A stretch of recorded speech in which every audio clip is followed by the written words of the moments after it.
اتحاد الكرة المصري عزيزي بيجدد عقد حسام حسن، وبيتفق ان هو بجميع اعضائه ان هو يزوده بنسبة 100% ليصبح حسام حسن يتقاضى 2 مليون جنيه في الشهر. وده طبعا رقم مش كبير على حسام حسن، بالعكس، ولكن في بعض الشروط اللي هي بصراحة تضايق من قبل الاتحاد المصري لكرة القدم.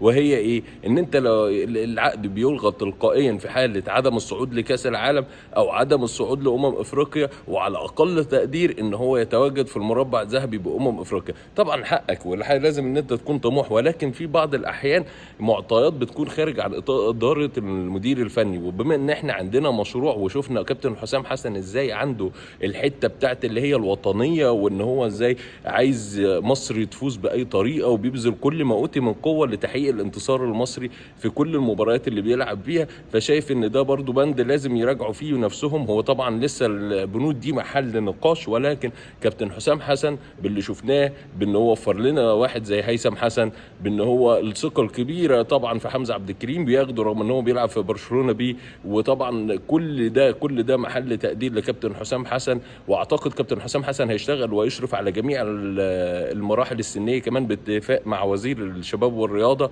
فاعتقد ان شاء الله باذن الله مصر قادمه كرويا، ولازم كابتن حسام حسن يقدر خير تقدير.